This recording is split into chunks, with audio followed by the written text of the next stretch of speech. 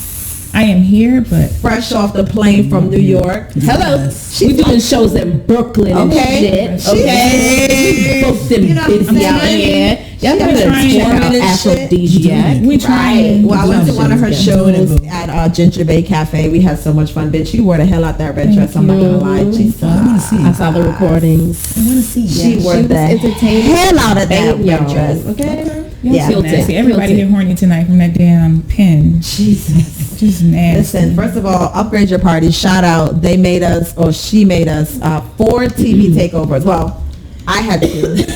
So it was 3 and 4. Momo hasn't had any. And I just had a sip. I'm still doctoring my drink. I'm scared. Yeah. I'm afraid. Yeah. I need water. This is gonna be a tough one. I don't know how we're gonna get through this because those drinks were no joke. And I'm Momo Willy. And to wait, because she's the ass friend that don't introduce somebody when they standing there. I would blame my tardiness on the alcohol that we had consumed. Yeah, man. But yes, our next returning guest, none other than Miss Momo Willy in the building. Yay! As a matter of fact, she actually gifted me one of the books that she spoke about the last time that she was here.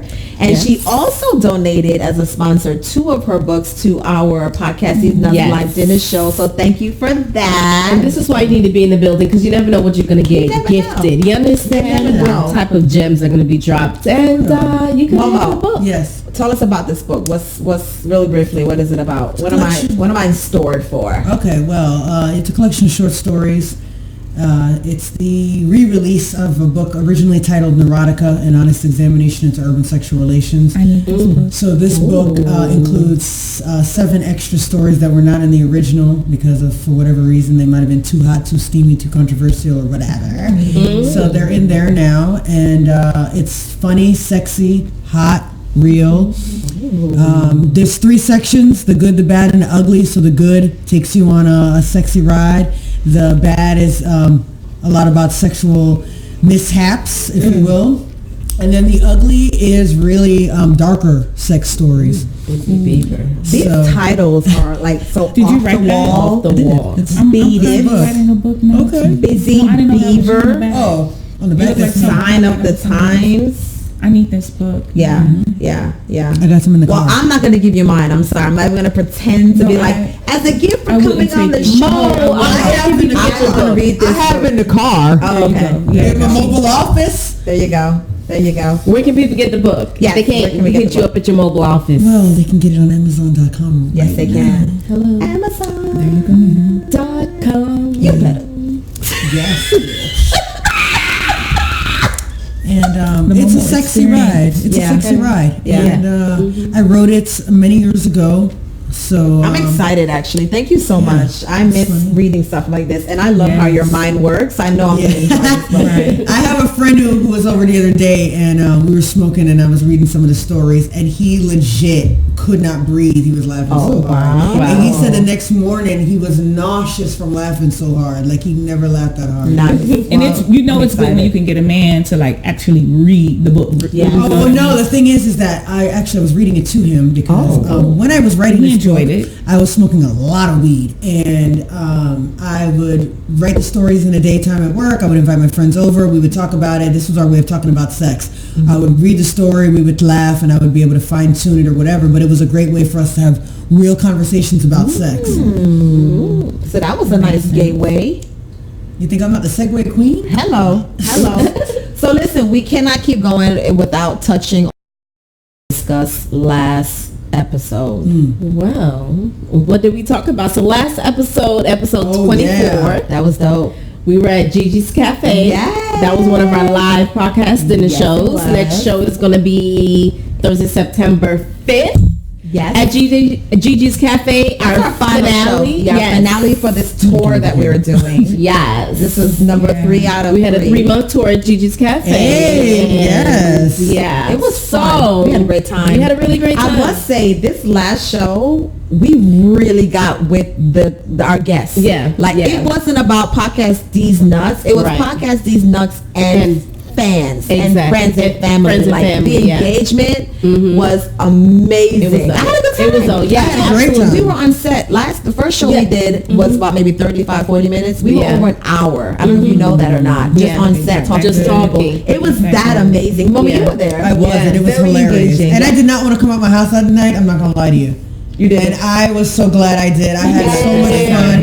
I went home and my daughter was like, "How are you feeling?" Because she knew I didn't want to go. I was like, "Oh, it was so much fun." It was so fun. Even Crystal Chanel, she was like, Jodie, I may have to slip out. I gotta go take care of something. And she, at the end of the show, she stayed. She was like, "Girl, I couldn't leave." Yeah. This was really fun. So, it was really exciting. Really great show. We talked about what do men want. Yes, what do they want? It was a good time.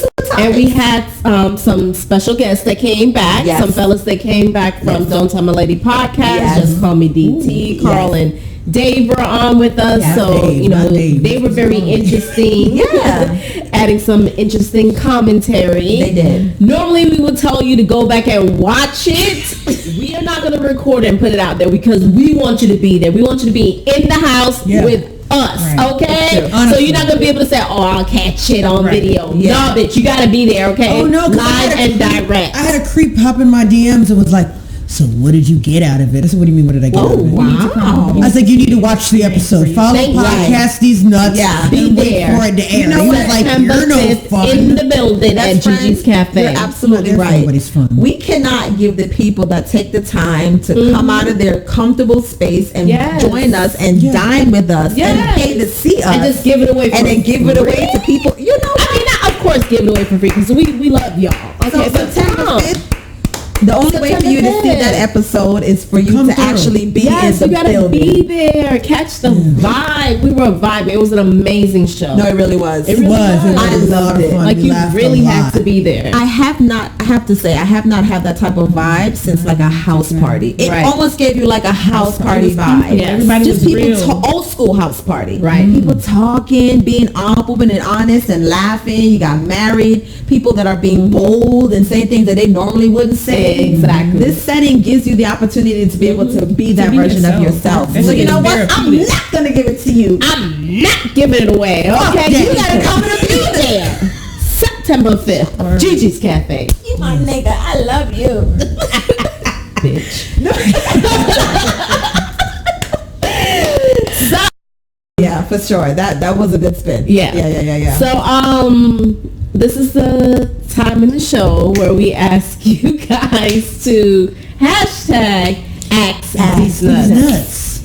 Ask these nuts. Hey, ask these nuts. Oh, Lord. You got questions.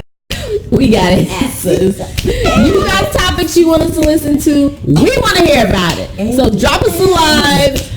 Instagram, Facebook, DMs. No, stop DM. No DM. No DM. No more DM. Let me I take am that tired back. of the DM. Some of y'all out there, y'all gotta find something to do with Something to yourselves. freaking do. We can't Seriously, how many times are you gonna say hi? How many times are you gonna wave in my inbox? I even have to say, sir, is there something I can help you with? No, I said it to somebody who was so mad. He was so mad and was like, "No." Yeah, he's like, no. Is there anything that I can do for you? Because we can work together. I don't know you. Sir, no. That's when you hit the block button. Just keep it moving. Right, exactly. I'm over it. They should people really do need to respect I'm boundaries. But yeah, It's still normal. hit us up, but just don't be a fucking weirdo. Yeah. All right. We want to hear from y'all. But Yeah. Not the Don't be weird. weirdos. This Ask These Nuts ended a little bit differently because normally we're like, Because we got our feelings. We here for y'all. We are. But But chill out with the creep shit. Yeah. Fucked up the vibe. Yeah, just chill out with the creep shit. Like, stop. Don't call me. You cannot Facebook call me. You don't know me like that. Yo, you are crossing the line. Motherfucking Pakistan's calling my phone. What the fuck is wrong with you? Why do you think it's okay to call me on Facebook Messenger? Why? I don't even answer my mother's calls. I tell her, what's up? You need something? Like, she even knows to text me before calling. Why do you? Why don't you have to go? What do people? Because some people answer, some people respond to them. Clearly, they do it until they fuck it up for the rest of us. Yeah, they get it. I need the text. Let me be very clear here today, tonight, on this day. Podcast These Nuts and all of its affiliates do not want y'all niggas calling us on Facebook Messenger. Thank you. Good You night. bitches too. Have a good night. Bitches too. Well, hold on though. Well, hold on. Wait a minute. Hold on. Wait. Yo, listen. Let's not block the holes yet, I'm gonna need some water. I didn't say the bitches. Bitches, y'all can still call. It's okay.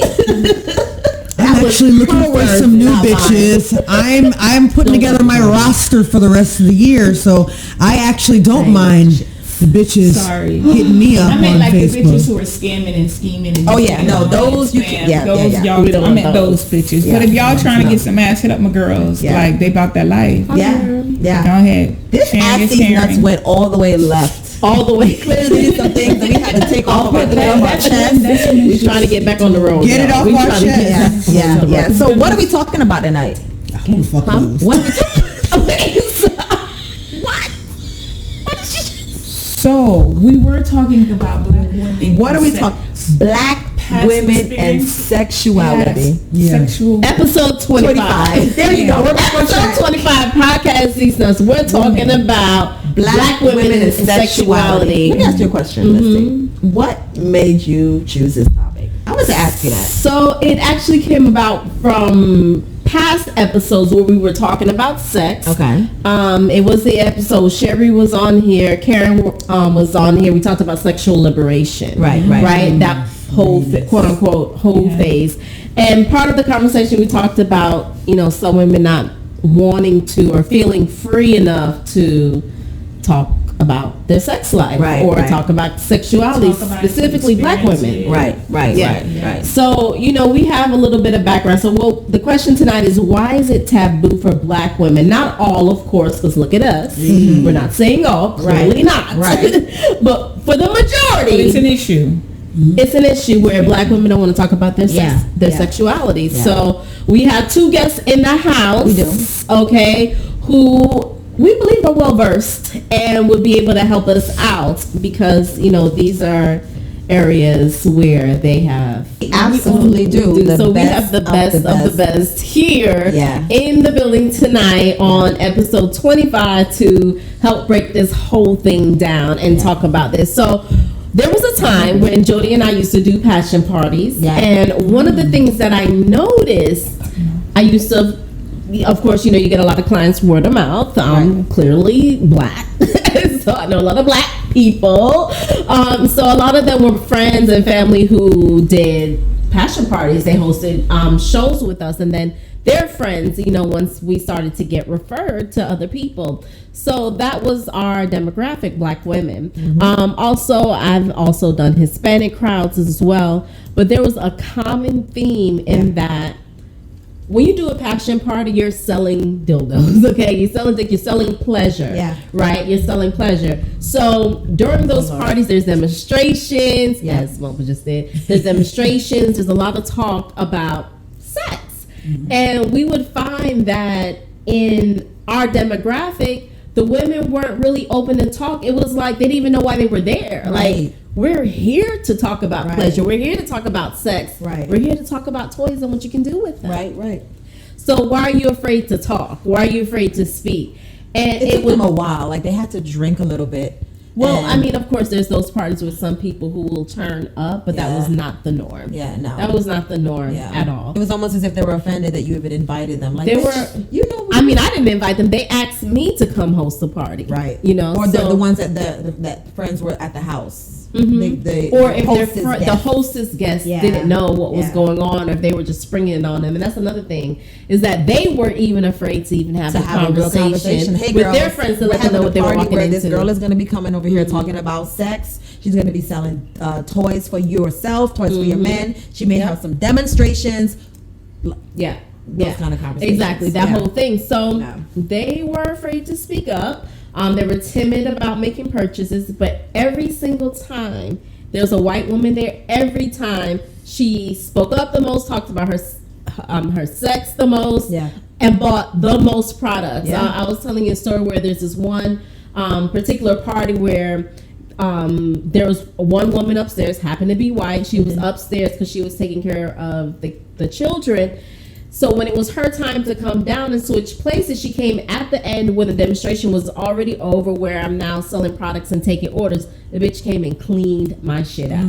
Okay? Wow. Didn't even hear the demonstration. She was like, look, I know what this is and I know what to do with this. Okay? I need this, and that. I said, okay. Yeah. 1 moment, ma'am. Yeah. She already knew. Yeah. I came to buy down the block. So it made me realize, and actually came to stop doing them because of that reason. It was just like, why am I here? Why am I here? Like, what are we here to talk about? Like, what? Sherri, you have the same experience. So she's very, like, clearly you've experienced it as well. So what has been your experience? Has it been similar to my best? It's the same as yours. Like you said, when I did a dominated Hispanic party, everybody was open. You know, butt play, threesomes, open marriages, open relationships, flirting, all of that. It was open. They bought a lot of items. I did well on my black shows. I wouldn't say that, women didn't buy, but it was like what she said. It was once we got into, the private, I always had to do my sales in private. You get a few parties where everybody's open. Right. Because of my personality, I do attract people like me. Right. So you did get a few, but then it was some that was just way too hard. And it's like, you know why we here, right? You know why we here. Right. But y'all know why. But I think I've been to a couple of passion parties, and I like to be the one to get the conversation spurred. Right. And so I find that more people go to them to embarrass other people. They want you to say something that makes them say, "Ew, you do that? Ew, you like that? So wait, whatchamacallit? When you was with what's his name? Y'all was doing that?" And one of those parties had the nerve to be a bachelorette party at that, and I was looking at them like, wait a minute, y'all not gonna get this bride turned up? Like they was just sitting there like they was in church or something. Like what is going on? I always tell Jodie that I hate people questioning me. I hate it. And it's that, like I question people all the time. So Sherri, you should kind of expect it. Kind of, sort of, no, not really. Y'all told me to do this. Like y'all knew my ass wasn't open. But my reason for it, I'm a very open person. Right. But I'm private. Like if I get you one-on-one, you probably know my whole life. Right. After a drink or two, especially after a split. You know what I mean? But it's once my energy kind of connected with you and I can trust that, okay, you're not going around just to be like, girl, her and her husband, and girl, that she did this, and girl, that they like to. That was one of my posts today on Facebook, and you commented on it. I said my post on Facebook was like, girl, don't let these nosy people out here have you thinking that they really care. They just want the pieces. And that's the problem with a lot, especially with down low men. I'm not trying to justify their actions because it's not safe for anybody, whether you talk about, physically, because you can get certain diseases, or emotionally. These people connected to you and you're out here loving people, other people and whatnot. But even the down low lifestyle, the men can't be open because you will find out they were getting, girl, this motherfucker was sucking dick, this motherfucker was getting dick. You know that majority of us, not all, because there are some very sexually mature people who understand that's your kink. Cool, I just don't want no parts of that. Right. You know what I mean? Right. But for the most part, it is a lot of women, and I was hoping that we were going to talk about that because even when you think about why we are so sexually oppressed, even when and it's not necessarily, if you look back to the beginning of time, it's not necessarily women who did it, of course, because men were making certain demands and they were controlling everything. But it's like even when our grandparents and mothers had a voice, they still relied on the old teachings of keeping us, excluded from learning about our bodies, from, understanding that we are actually going to get that feeling. It's normal. You know what I mean? What do you do about it? but we couldn't talk about it because of church. We couldn't talk about it because, it just wasn't something appropriate to do. I forgot why I was even getting to this. So we were doing some research into looking, because I wanted to read this excerpt that I found on bitchmedia.org. It was the article was titled Sunday Kind of Love. So it kind of digs into some of the reasons why. Every woman's sexuality is judged by chauvinist standards, but it is Black women who are assumed to be starting at a deficit of purity. Yeah. For us, gender-biased concepts of female sexuality intersects with racist ones, leaving Black women fighting the stereotype that we are innately hypersexual and thus particularly valueless. Much of the Black community, rather than rejecting the sexism of the majority culture, doubles down on it, insisting that the antidote for hypersexual Jezebel stereotype is for Black women to work extra hard to adhere to rules of feminine beauty, submissiveness, all of the above, chastity. We're assumed inherently loose, even by those who know us best, and acts demonstrate that we are exceptionally wholesome in response. We must constantly prove that we aren't what we say we are. This is tied directly to the politics of respectability. Yeah. So what do you guys think about that? That was a lot. It was a lot. When I think about as far back as, as slavery, and how, Black women, how we were treated, what our roles were, almost what we expected to happen to us, not only from our masters, but even from, fellow slaves. I think it's still pretty much indoctrinated in us, just as a lot of the slave mentality is when it comes to colorism and how we fight against each other. So I think it does make sense where it's definitely deeply rooted more than I think a lot of us realize, or a lot of us care to think about, because we are very sexual beings, and it's, for some of us, it's almost embarrassing, which is why we shy away from it, and others, they own it. So and with me, it's like, what happens in the mind to make one woman be okay with it and to own it, like us here on set, versus other women out there that are embarrassed by it, but it's a real thing. Yeah. So what do you ladies think? Well, I didn't get here, at 17 years old, straight here. Like, it took a while to get here. Like, when I wrote that book, I was in the company of people who allowed me to feel comfortable being myself. Yeah. And when people started asking me questions about the book and was like, "Oh, Mo, I didn't know you were like that," and something, I started to feel embarrassed. Wow. And I did a poem called Irrelevant Q&A, and the whole thing is like, you're asking me all these questions about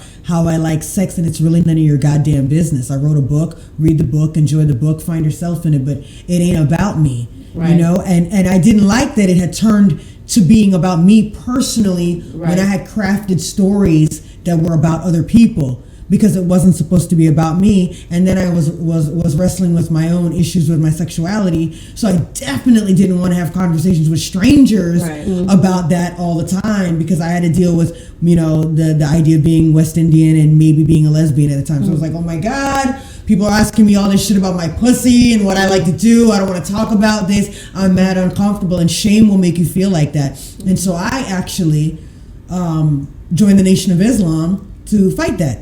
I was like, I'm going to learn how to be a good woman at home and abroad. That's what they teach you with the MGT training. And I'm going to learn how to be a lady, learn how to be the good, chaste woman I'm supposed to be, so I can be right for somebody's man. Oh, I hate that. And I actively put myself in that position to undo the feelings that I was feeling, and to undo the openness I was expressing and all of that, because I was ashamed. So like that, that you should have met me when you were 17. I met a lot of, no, but it wasn't 17. I was older. I'm just saying, like, at 17, I was youthful and I was fun, and straight up until about 25, and then about 26. Then the pressure came, and then when I was understanding it, then I went into the closet and I worked really hard to be a particular type of lady, because I didn't want to be whoever that person was. So I get it. I get it, and that's why now I'll wear the fuck what I want, and you can see my nipples, and I can talk about sex, and I can simulate shit with a fucking microphone, and I don't care. And whoever like it, whoever don't.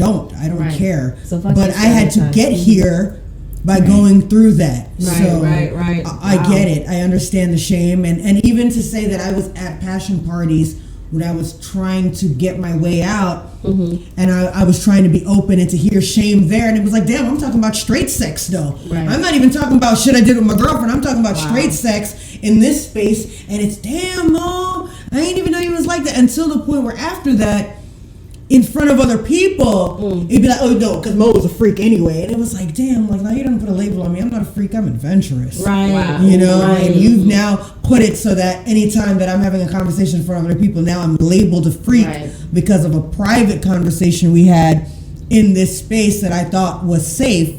But it wasn't safe because the whole point of the opportunity was to see who's nasty, who does whatever. And in shaming. So we're shaming our sisters, even in these spaces that are supposed to be safe. Hello. Wow. She's preaching a word. And I was going to touch on it. I was like, women are... Sorry. No, go ahead. Go ahead. Women are our worst enemies. I posted about this sometime last week or a week before, because the whole Nikki Murphy and Antoine Fuqua. and Lila and all of them, that situation was going on, and I posted about it because it was like the majority of the comments I saw, at least 80% came from women. Yeah. And I get it. I understand why women are as harsh to other women. I understand why they are as harsh as they are to other women. I totally get it.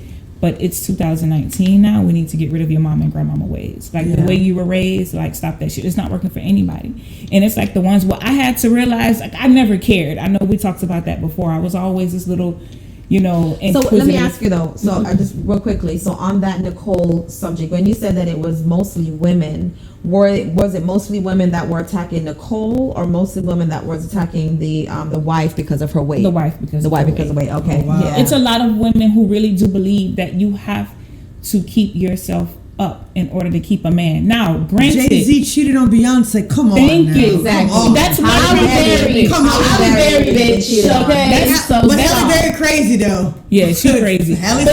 But that's my argument. My whole thing is like if a person wants to cheat, they're going to do that regardless. And granted, you don't want to let yourself go, because we know anytime you fall into that depression, or you fall into that, I don't feel good about my weight, I don't feel good about how I look, I don't feel good about myself, then that bothers you deeply.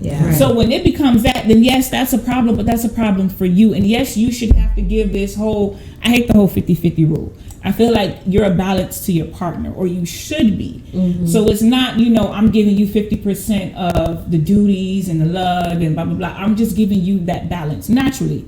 I'm your piece. You're my piece. We're going to get on each other's nerves. We're going to do this. We're going to do that or whatever. But naturally, I'm like, if people would stop forcing relationships and go off of chemistry and things, you would understand, you know what I mean? Like certain, but I totally forgot where I was going with this. Oh, women. Yeah. We're a worst enemy. So it's like, and it's not all. Because just like black people be like, oh, black folks. And I want people to understand it's not all. Because we all know good, we know good stuff. We know great women, we know amazing black folks. Like we all know good stuff.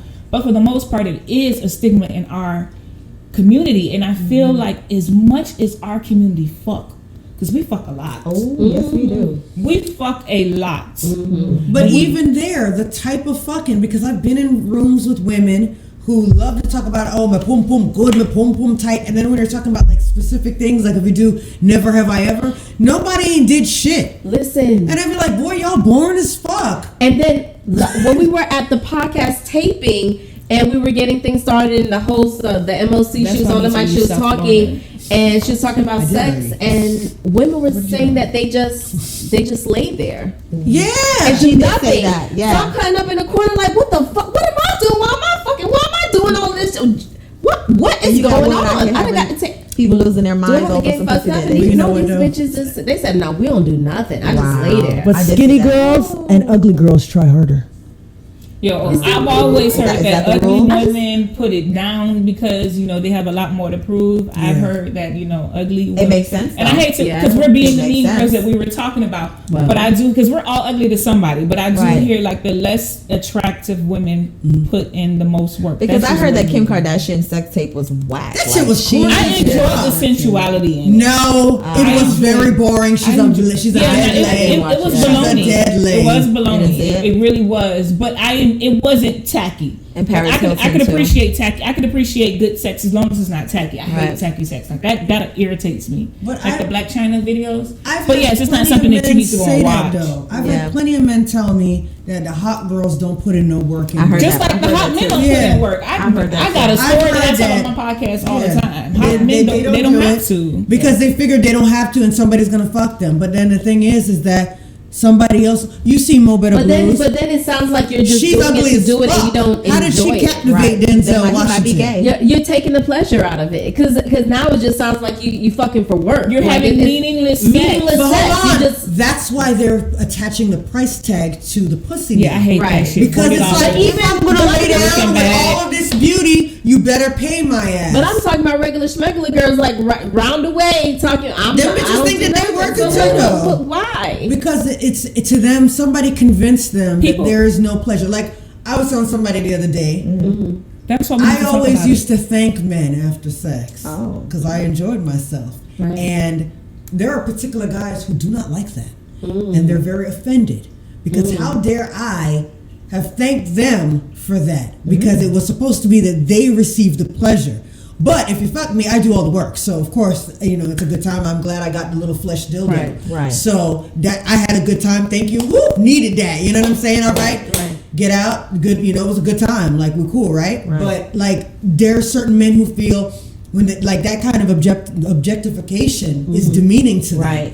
Because it was supposed to be their act. Right. They got off. Right. They had a good time. They feel like they've lost I discarded you. How dare you do that? I can't be with that guy. I can't be with that guy. But that is a thing. Like, and I saw it more over the years. Like it would always be a laugh. Like, thank you. Were you thanking me for it? You know what I'm saying? Yeah, and it's so then I started turning around and be like, I appreciated your company. Because I found that they liked that better. But really in my mind I was like, oh man, I really needed some of that. Like that was what it was. It was to get fucked and done. But you have to be mindful of those kind of situations because they're so used to women being the object, and women are used to being the object and creating that space to be the object. So for you to say I'm a woman at a pleasure party and be like, oh, I like to do this and this, now they're upset because your sex life sounds very different than theirs. Yeah, of course. How dare you do that? Because now also you're up in the ante out here. Because they're like, oh, side bitches do the kind of stuff that I don't do. I'm a good girl. Somebody on the side, she's a dirty hoe. She's doing all that and that. And if you're a nice girl and you're doing those things too, I got to compete with that. They don't even get them to believe that shit. Because I remember being in a relationship with someone who was just like, the sex was so boring. It was very predictable. Like, I used to cry. Like, I was like, it was bad. And it was just, you remember, right? It was so predictable. And he would literally say, well, no, I'm not going to do those kinds of things with you. Was he Jamaican? Not with you. Because you're a nice girl. But the bitches and the hoes, you go, dick them down and go do whatever. Yeah. I would do that just too. weird to me. That was weird. I didn't understand. But it's a lot of men like that. Yeah. Especially they get women to believe that is okay. My dad is old school Caribbean, old Southern. Like it's a lot of men and it's women. It goes back to how we were raised. Now everybody's story different. And I totally understand that. But when I talk to a lot of people, a lot of common stories. A lot of girls, ladies have been molested, have been raped. Right. Yeah. Not to go on the dark end, but remember, we don't get mental care. Right. You're supposed to get over it. Granny brush it up under the rug. Don't you ever talk about it? And you just have to deal with that. Now you're promiscuous. You've been touched in places. He kind of woke up things that you don't like. Right. You definitely don't like it, but he has piqued an interest, and now you're promiscuous. You don't have anybody to talk to. You're talking to your friends, or you're talking to him who's manipulating you. Right. So it's a lot of deep rooted issues, and that's why I have a problem with. Like I try and promote. Have liberated sex. Like, we were talking earlier, and it sounds like a lot of women grew up to please men. Yeah, exactly. That's why they don't want me to say always things. Rebuked it. And I fucked my own pleasure for everybody involved. I've always rebuked it. Like I tell people all the time, you are responsible for your own orgasm, your own pleasure. Now, granted, that's crazy. I've never got into a situation. Now that you say it, I think that's what separates us from them. I've never got into a sexual situation worried about whether or not he go bust a nut or it's always been about, this is what I'm going to do because I know this is going to make me feel good. Right. That's crazy. My thing is if I have to be there. Exactly. And if I have a good time, we have a good time. We all have a good time. You know what I'm saying? I think that should just, but a lot of people, men and women, really don't even know how to enjoy sex. A lot. There are. Well, they don't masturbate. Right. There are a lot of people having very meaningless sex. You know how many women I know have multiple kids, multiple baby fathers, and not to be like on some rude shit. I'm not trying to degrade. We just trying to say you out here fucking. Listen to the story. Yeah, you out here fucking, huh? You have experienced these men a lot. Like I have an issue with people entering my body, like dropping deposit things off of my body. I've always had an issue with that because I'm someone who is deeply connected with sex, and I understand that that's more than just sperm. You know what I mean? Like I'm gonna have to be responsible for your DNA, whether I take it to the abortion clinic or whether I have it. You know what I mean? So you have but that's just me. Everybody's not like that, and I totally get it. But there is no reason why you are busting your pussy wide open for a dude that you barely know. You've having multiple kids. You're ruining your body because that's how a lot of people feel about the kids. They don't embrace their bodies. Now, I feel this way. He left me, whatever. And it's like you're left to be unpleasured. You're afraid to open up your mind. You're afraid to have orgasms. And I don't care what anybody say. People who own their sexuality, people who masturbate, you can tell. It's a certain type of vibrant feel energy from people who are very sexual, not pervert sexual, but people who just, there are some people who never even talk about sex, but if I get next to them, I can feel. I know because y'all are sexual, y'all can feel certain vibrations from people who possess, and they own their shit. But a lot of us can't own our shit because we were raised to not own our shit. We were raised, if you thought about it, or if you had that feeling, or if you touched it, because we are probably hunched. You know what I mean? But we're blaming little girls, though. We're blaming little girls who are molested, who somebody touched them, and maybe even, maybe they didn't even have sex, but maybe they were just touched, and of course, like you said, it awakened it. When they go and seek, now it's a fast-ass little girl. But that happens with black girls. With white girls, something's wrong. We need to help them. But black girls are held to the standard of being so old women doing this all the time. Because we don't really talk about getting help or what help looks like. We want to brush things. We don't even know we need help. Or pray it away. We don't even know we need help. We don't even know we need help. Because you know what, Wendy, and I don't mean to cut you off. I'm so sorry, but you know what we have to realize is that, excuse me, even though you may have gotten help, you may have gotten help, I may have gotten help, or we may not even needed help. There are so many other women who weren't raised like us. And I wasn't raised like that. That's just what I did.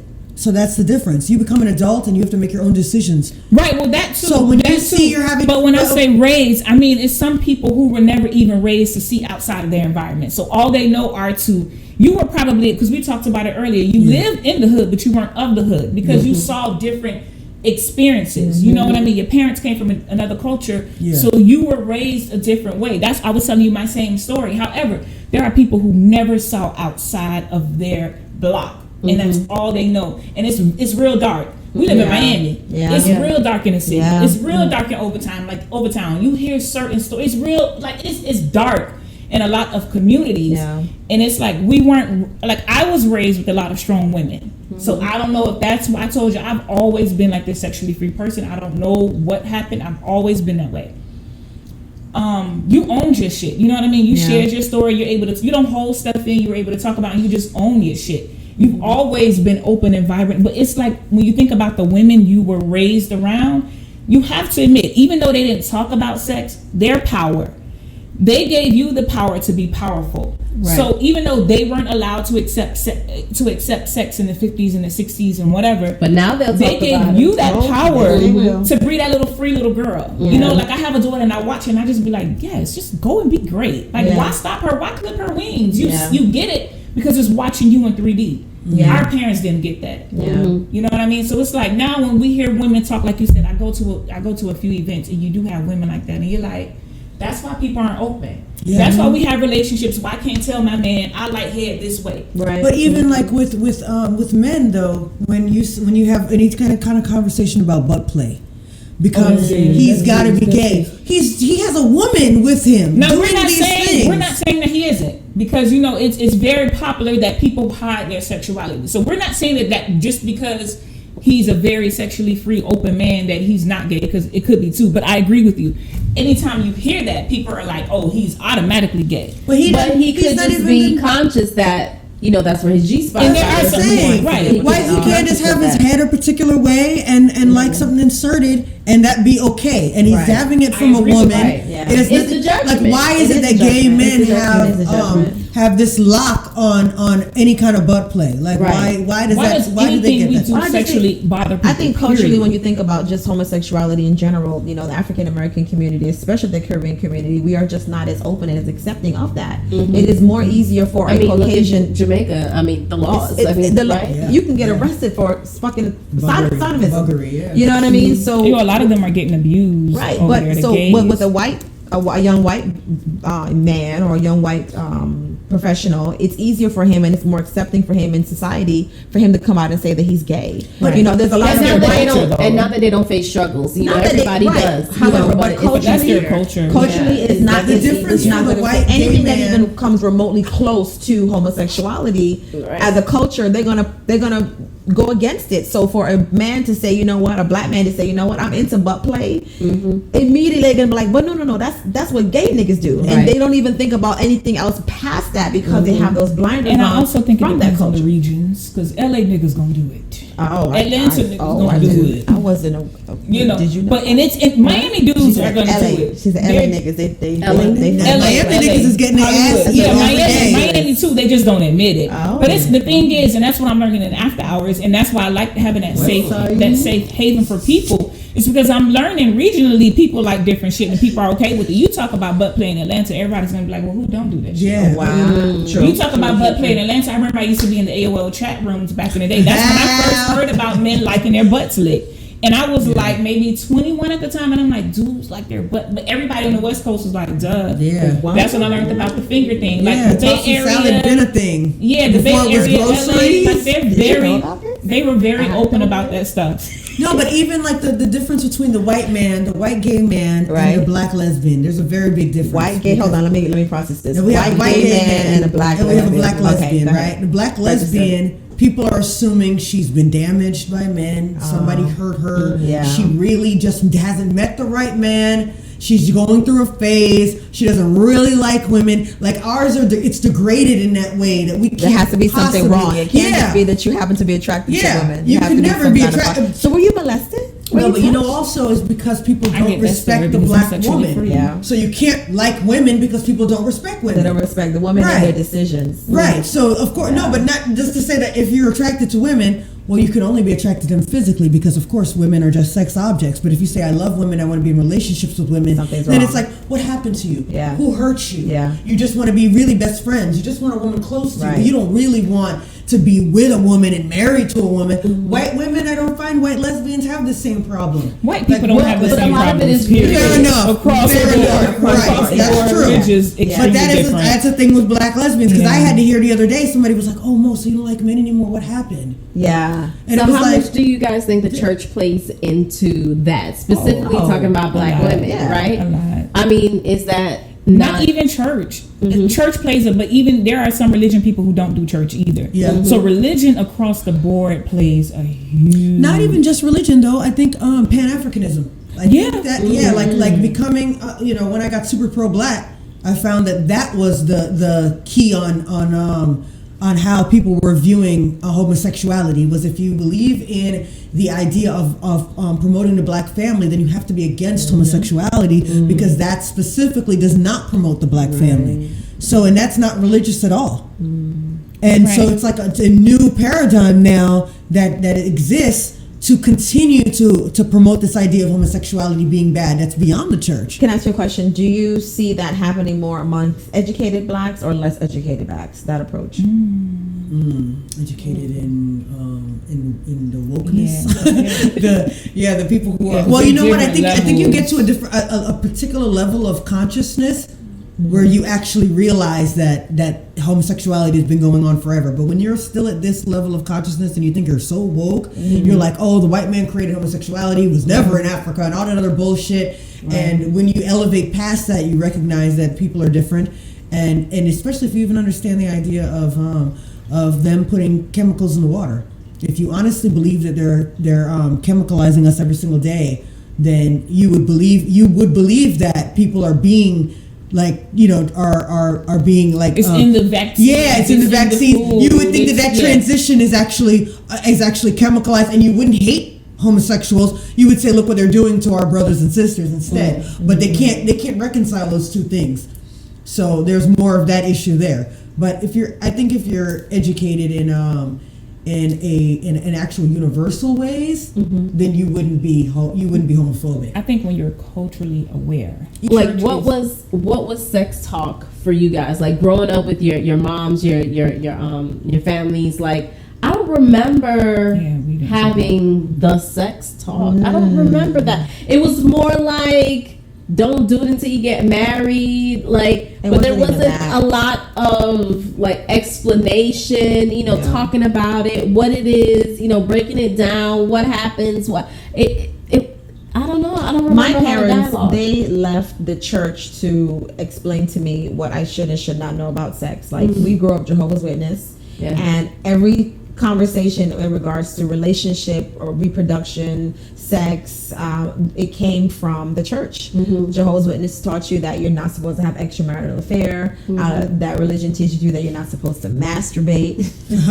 That's a teaching? Yes, they had a whole blue book that was this big on masturbation that was made for the young teenage members of the organization on why masturbation is wrong. Everything I learned about sex, that's where I learned it from. It was never Pathfinders. It was Pathfinders, SDA. Did you say it? I was thinking of that. The 7-Day Adventist. Yeah, the 7-Day Adventist, same shit. So it never came. My parents, it went from that to all of a sudden I get a phone call from my mom one day, and she's like, Jodie, tell me something, cause I don't understand. Every time you gotta go on them business trip and come back, it won't come back and have anal sex with me. I'm like, whoa, Narissa, whoa.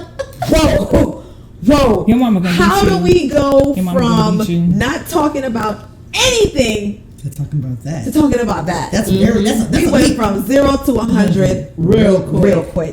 So it was never a conversation, but I think my mom, you know, right now we have a very open relationship, and you know, we're very honest with each other, and I'm a lot like her. You know, she was always the bad one. The when you go back home to Jamaica, she was the one that would always get in trouble, one that was always hanging around with the boys, not for sex, but just because she was a tomboy, which is myself. So we realized, I think that's what she recognized. Like you said, when we look at our children, we see the 3D version of ourselves. And I think my mom, she kind of realized, you know what, this bitch is like this because I'm like you can't put a lid on certain kids. You just cannot. You should not. And it was when we realized that our relationship became the realest. Yeah. Right. You know, so even when my mother realized that, I think we would, because that whole we just bump heads because we're Gemini Scorpio, but we're close. But we never grew up. My grandmother is 87, so I have a grandmother. You know, like there's a difference between a 50-year-old grandmother and the 87-year-old. Like I have a real grandma that did not fucking play. So we definitely wasn't talking about sex. She would give us one talk, and we all remembered it. You come home pregnant, I'm gonna tie you by your legs, turn you upside down, and pour salt down your pussy. Wow. My grandmother is very, very strong. Like her persona is extremely intimidating. We all believed her. So that was the sex talk we got from her. And then my mother was, you know, she didn't talk about it because I told you from a young child. I found that little towel. I was hunching the towel. I used to write short stories. You're definitely a different breed. You are definitely. I used to write short stories. I used to write plays. I used to be that child that everybody else is out in the living room or whatever. Don't get me wrong, I'm playing with my cousins and whatnot. I'm being a child, but I was also that dark child. So like whatever was going on in the world, and I'm speaking my Mother Terry McMillan book, so I'm learning about single parenthood, I'm learning about sex, I'm learning about diseases, all of this, and I'm writing this, you know, I'm writing my stories that's in my head, and I would find my Uncle porns, I would watch them, and I'm sneaky, so I'm not getting caught. I'm that child that everybody thinks is quiet. So it's like I could still get my orgasm. I didn't know they were orgasms at that time. But when I had an orgasm, I was like, oh, I've been doing this since I was How many times have people, when you've told that story, how many times have people followed up with, are you sure you weren't touched? Always. Because those are the signs. Be so hypersex at such a young age. But see, that's the shame of children and But the thing sexuality. is, when I tell people that story, they think hypersexual. I wasn't. I was a very inquisitive person about sex. I liked learning about sex. I'm reading these books not to just catch a nut, because like I learned that hunching my towel put me to sleep. That was my thing. But the thing is too, like I always tell this story, it's gonna get weird. I tell people all the time, my mother didn't even know this. I used to cry every night going to sleep because my father wasn't in our life. Like I didn't grow up, even though you see us and we were really, really close, I didn't grow up with him. And I was that dark child that, that I had emotions all the time, but I didn't like sharing them. So at bed, this is my way to share my emotions. And the only way I could go to sleep is if I had an orgasm, but I didn't know it was an orgasm at that time. I'm just hunching my towel. I know I get my little towel and I roll it. But as far as I know, no one has ever touched me, but I will never say that, because you never know. I can't go back to 3 and 2 and 1. Right. You know what I mean? But my mother was that type that, people respected her. We couldn't go to people's houses. We couldn't spend the night. She protected us. So I don't know. But the thing was, people hear hypersexual, because that's one thing. I was always safe. I wasn't ready to go and fuck, but I wanted to know about sex. I was ready to fuck. See, I wasn't ready to do that. I love the art of sex. Like I love, how people look at art and some people are just like, oh my God, I saw this and that. And other people are like, what the fuck is that? Right. Like some people just fuck to fuck. Right. I like the art of sex. Like we don't give me 20 minutes. We're not doing that. We're not. Like if I want to just have 20 minutes sex, not every time, because it's live. What I mean? Well, I'm gonna say for the sex talk real quick, go to sleep. Okay. My mom did not give me any sex talk except like the actual, like, this is how babies are born. Like she went into the uterus and fallopian tube. She went into because my mom is an RN. Right. She gave me the real clinical explanation of what happens. Right. Yeah. And then when I was a masturbating child, boy, from very young. And I had a white bear. His name was Hermaphrodite. And he had a leather nose. This is why I have on my pearls. I didn't even address.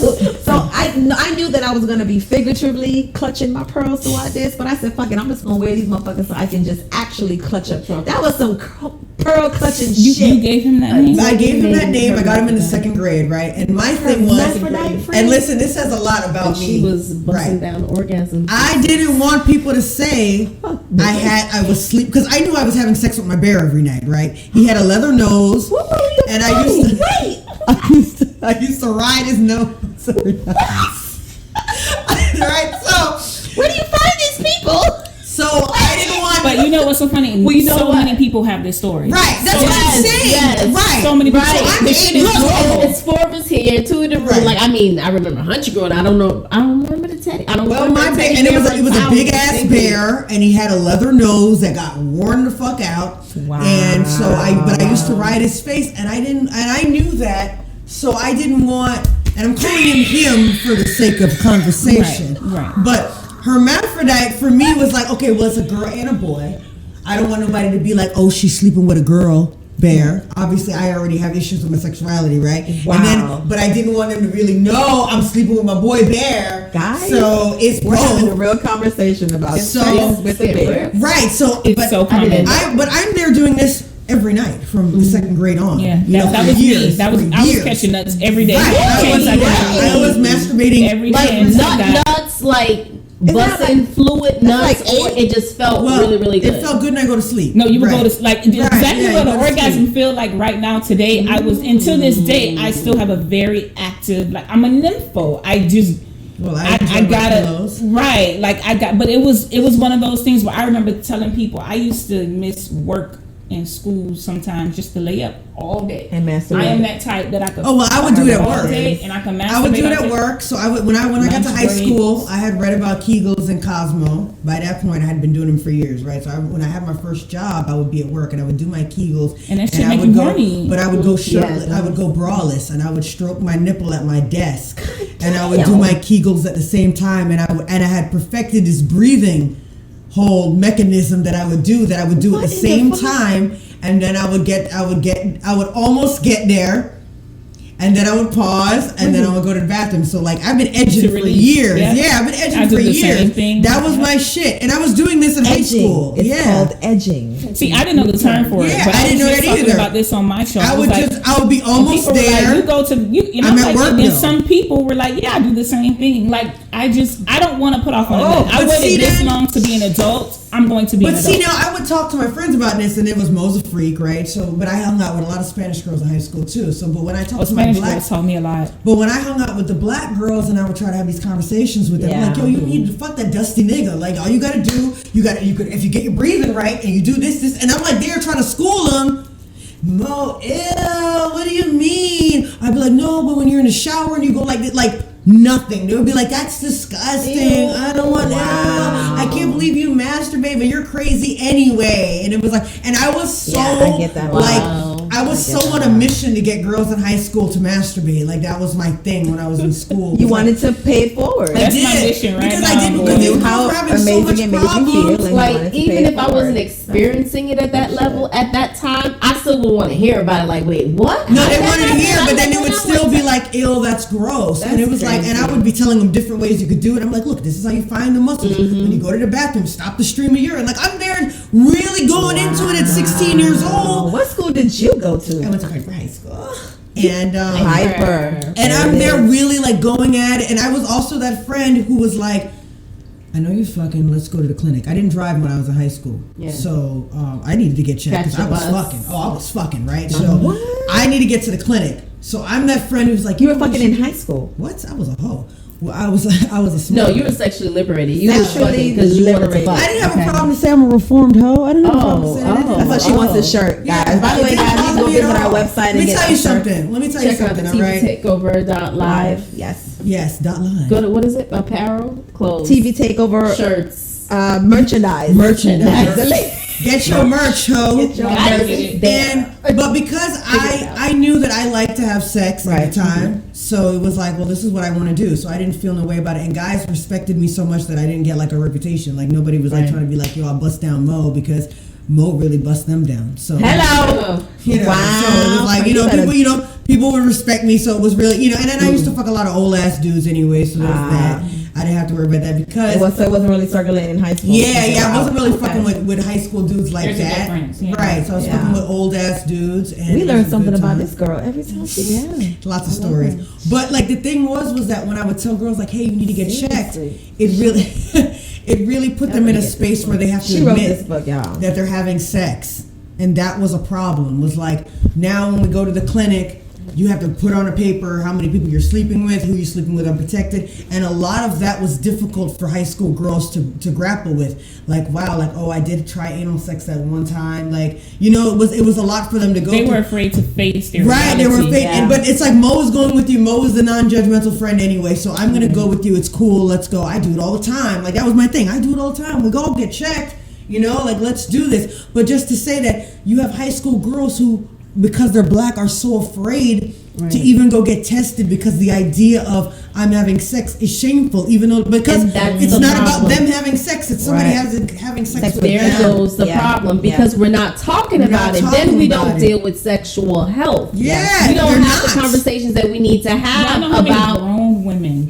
What happens? Yearly exams. Yeah. Like there are grown women who are afraid to go, and that's my thing. I don't understand. Like this is your temple, right? This is you. You have to own this. Everybody doesn't have that same idea about their body, right? And that's why we're here, because we're like, listen. Like, it's not my job to make a woman feel like that particularly about her body, because that's a specific. You're right. You're right. A specific point of view. You're right. But however, if you're gonna bust down a whole bunch of niggas, be smart about it. Do you know that they busting down a whole bunch of hoes? Yeah. That's it. That's what I'm saying. Like I have a bunch of young cousins, call them nieces or whatever.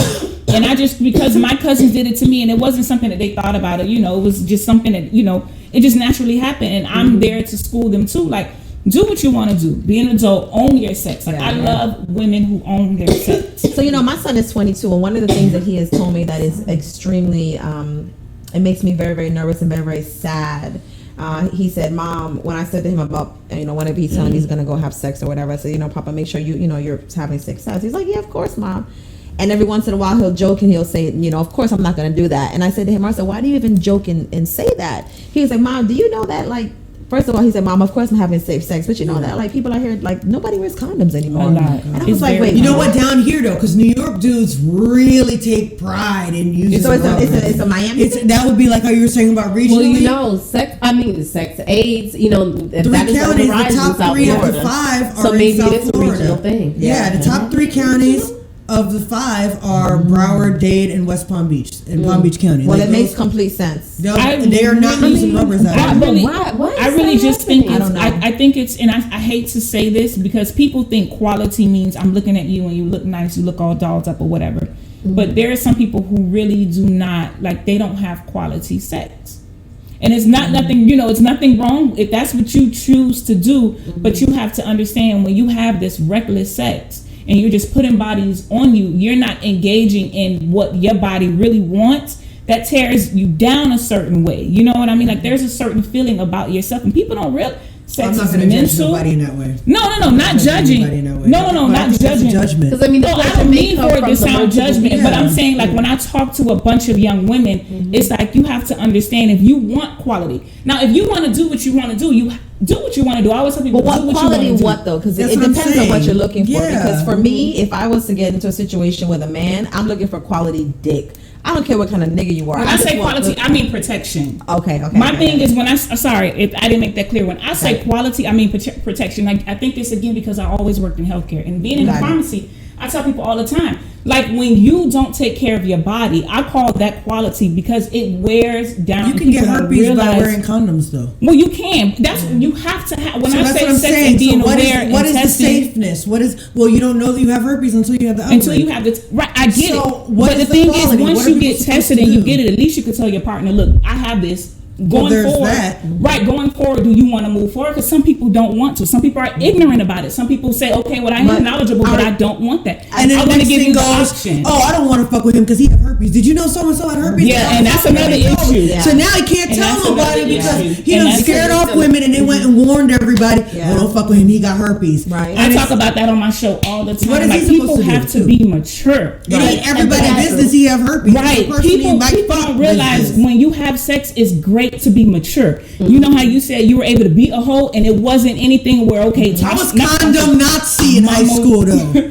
But I'm saying, people weren't going around saying Momo getting fucked by this. It wasn't like that because the dudes respected you and they were mature enough. Yeah. Right. But everybody's just not It's also to the rejection of knowing that by you sharing with someone your status that they may say because of that. I don't want you. I don't want you. That's why I think the more people we talk, aren't the more we comfortable. talk, and you we get started around this your because village. People aren't comfortable talking about Yeah. sex, much less getting into the health aspect of it. Right. You would always hope that things go right, but when it goes wrong, are you going to feel comfortable enough to have that conversation? Right. So if you're not even talking about the basics, you're not gonna get to the next level. Yeah. When some shit really does go down, and that's one of the biggest issues with not wanting to open up and not being comfortable about talking about sex. It goes beyond just talking about positions and this is what I do with my man, this is what I do with my girl. But the bigger issue is your health. Our health. And not only STDs, but also to cancer. There are a lot of feminine or uterine cancers that can be detected when you do or have these conversations and you're getting regularly checked. A lot of the tests that they take for STDs, they can actually see if that is a possibility or if that is something that is brewing. HPV, exactly. So it's not just, as far as protecting each other from sexually transmitted disease, but quite possibly preventing cancer. Right. And like she said too, pregnancy. Pregnancy. If you wouldn't have a baby with that dude, you want to fuck that dude raw because there's only one way to get pregnant for real, and that's to have raw sex. Yeah. So when you have raw sex and you get pregnant, why are you surprised? Yeah. Right. I don't understand. That's how that works. Especially you was mad horny because you was ovulating. Right. So that all of these go together. You went and fucked dusty ass whoever. Yeah. And that's another part of quality. Like I tell people all the time, we were young. Even if we're old, like we can be reckless as we want to be. Just remember the consequences because they come with it. Yep. So if you feel that, okay, I will never want to have a baby with this man,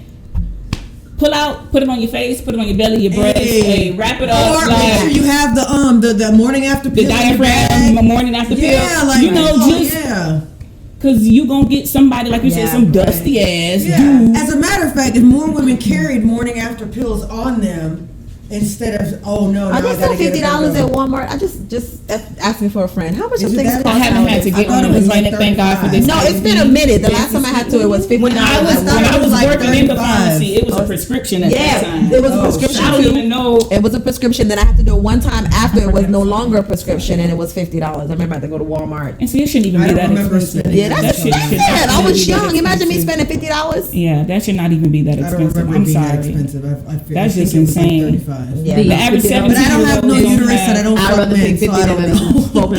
50,000. Oh, the $50 was found. When they want to do it, when their parents are okay with it, then they'll push you up. They will sell your pussy. It has happened to Jodie. So thank you, first of all. I'm sorry, guys. I was thirsty. I know. I should be drinking another one, but it tastes so good, and I was a little parched. You're so right. So I remember. So my parents, of course, being. Shout out to Upgrade Your Party. This drink is called the TV Takeover. It is a Jamaican rum punch made with white overproof rum. That's what got us. That's why I got my glasses on, for real. But no, I remember, my mom, her not really being cool about the whole gay thing or whatever. So of course, there was a point where I never even brought my girlfriend over to the house. I remember the first time that I brought a guy to my mom's house, and I'm thinking, okay, we have to sleep in separate beds. My mom's a Christian, whatever. My mother was so excited and so happy that I had a man, okay? Not only did she allow us to sleep in the same bed, she knocked on the door and called me out to make sure that I took a shower before I went to bed. Make sure the pussy prim and proper, okay? Hello, get on. Oh shit, Nancy, goddamn it, I want to go to bed tonight. It's just like, please don't be gay. Fucking. So whatever worked for her, or however she was feeling. I mean, at that moment, it was like, listen, I just don't want you to be gay. So, but still, not a full conversation, but more like, I think that's how all of us, we just kind of got introduced to sex, and then that was it. Like it was like an introduction. It was their version of introduction to sex. Or like I told my mom I thought I had a yeast infection, and this is the only time she ever asked me. She's asked me if I'm fucking any dirty boys out here. And I was what I was, so it wasn't that. But I had got an STD check, so I knew it wasn't that. Right. So in my mind I was like, this is when you want to have a conversation about that, because I've been fucking, right? And I fucked with her like outside, like she was outside sweeping the front walk, and I was in my bedroom fucking, and it was like I was quiet, but you know what I'm saying? Like Mama Momo Willy, I'm so sorry. We weren't aware of this. Had those sessions too, like I walking by, 2 weeks after sitting on the nigga lap, digging your pussy, digging the pussy. They don't even know. Like, oh, you're going to the laundry room. Wait, what happened? I missed it. That's where you was doing that? Yup. Wow. Say that again. Fucking in the house. With the parents. Guy come over, innocent situations. He's sitting down on the couch, sit on his lap. He pulled the dick out, pulled the pants over to the side. Boom, boom, boom. Holy shit, she's doing laundry. Yeah. Oh my God, doing laundry. And then she going, and then you back again. Yeah. My mother used to be sleeping. Yeah. And I it went down. It went down. I'm sorry to tell you, it went down. Nobody's more creative than kids. Teenagers always find a way to fuck. I moved out when I was 17. Is that why maybe I didn't have to go through all that? Clearly, that's why, because you were already fucking out loud. You were pregnant. Everybody know you was fucking. Everybody knew you niggas was skeeting you. Okay, no fucking surprise. No fucking surprise. But even that, okay, so now I told you I was an undercover hoe, right? So when I found out I was pregnant, it was like 2 weeks after high school graduation. And so I got a lot of, wow, I didn't even know you was fucking. That was a very common line. That's specific phrasing, which is weird, right? But it was specifically, wow, I didn't even know you was fucking. Like niggas thought, oh, I could have pressed Mo? Shit, because I didn't carry myself to them in their mind of what a girl looks like when she's fucking. They didn't realize they couldn't just pull you. And I was totally fucking. But they couldn't pull you. It was about you pulling who you wanted to. I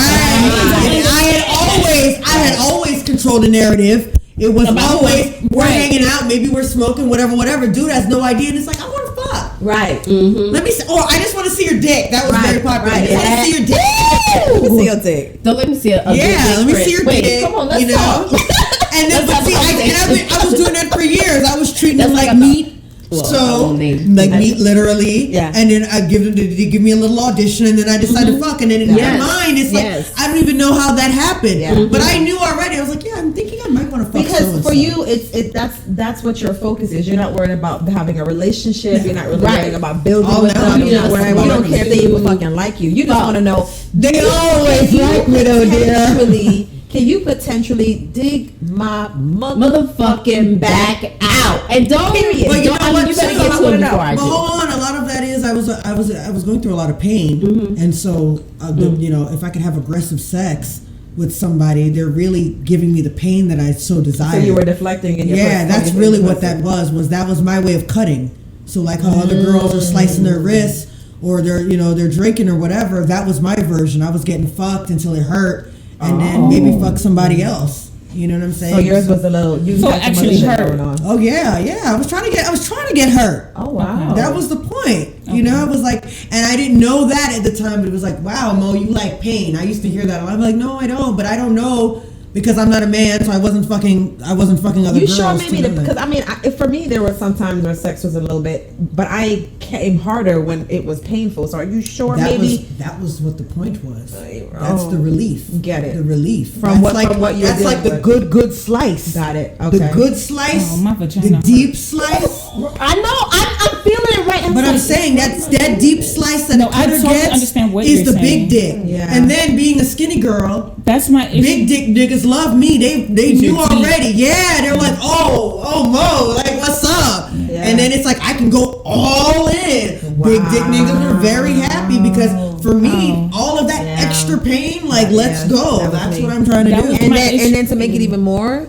I would have him hit it from the back and arch. So not only are you going all the way a missionary, you getting it like that back action. I like to ride. Yeah, that's my favorite. Oh wow! So even putting feet. She is shaking.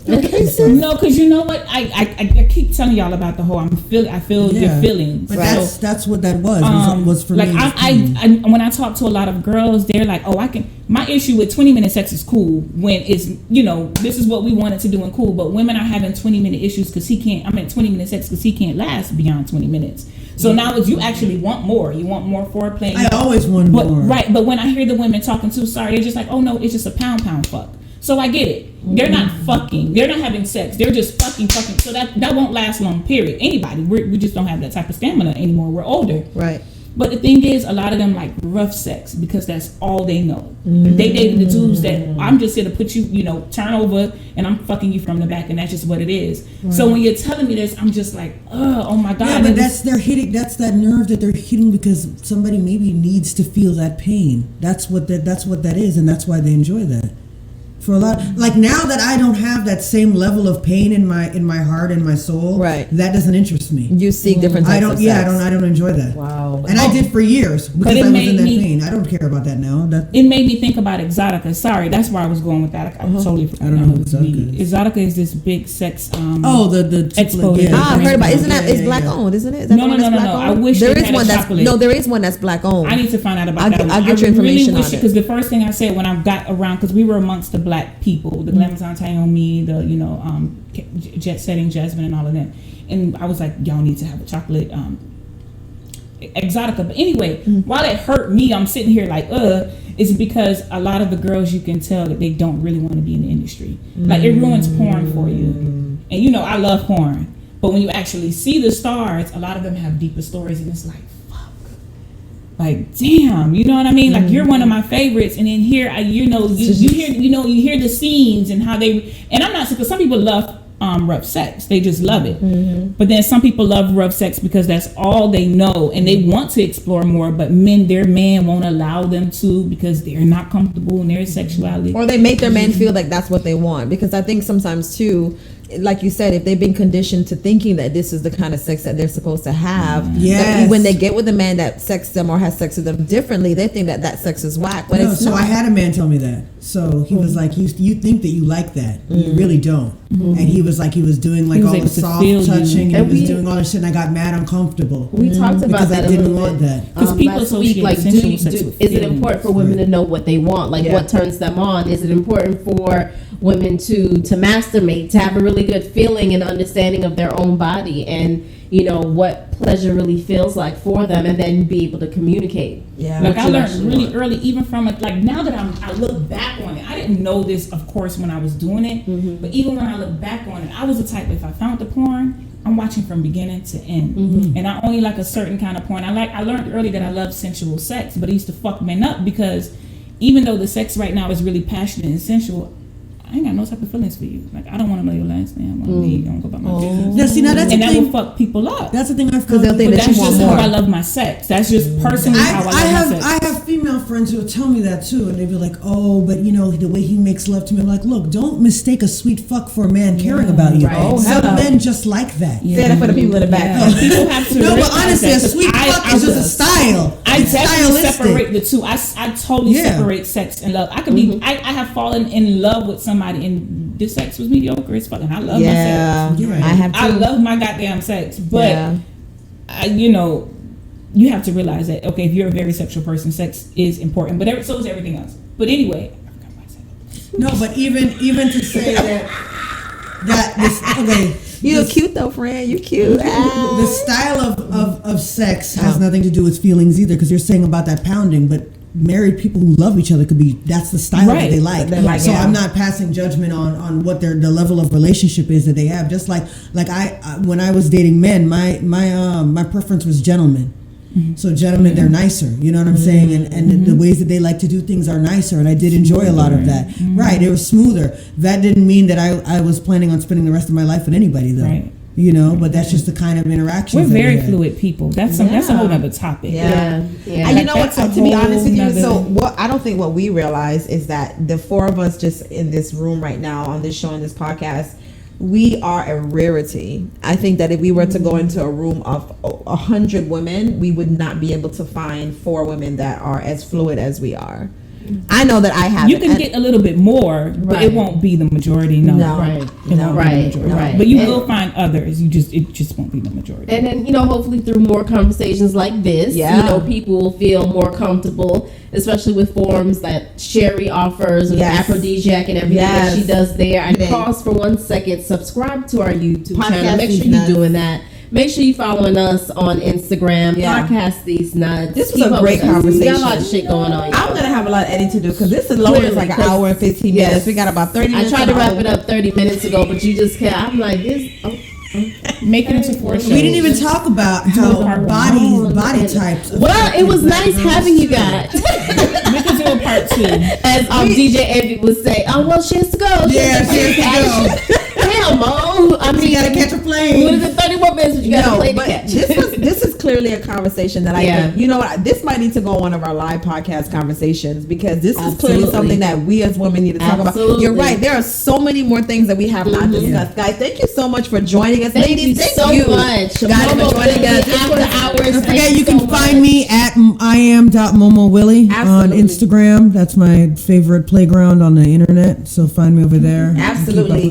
And After Hours on Instagram. That's After Hours with 3 Z's. So AFTER. When is the next event? ZZZ. August 10th in Palm Beach. That's this Saturday. It's in Palm Beach. What's the day venue? The Catch Seafood and Sushi. Okay, I'm gonna make sure that I get that information somewhere on here when I do my magical editing. But yes, follow me on After Hours. I'm on Instagram at After Hours. It's not safe for work. I just wanted to say that point. It's not safe for work, especially on Wednesdays. Okay. Yeah. No, Wilding Out Wednesdays. Yeah. So guys, thank you so much for joining us. Podcast These Nuts. Another amazing episode. Best friend, this was a great topic. Yes, this is to be continued. Am I right? Absolutely. To be continued. I mean, we could continue. What shit to talk about? Absolutely. A lot of shit to talk about. You guys can find us on Google Podcasts, SoundCloud, YouTube, Facebook, everywhere. Everywhere. You wanna know why? And there's a social media Why? Why, Jody? Why? Because we're taking over.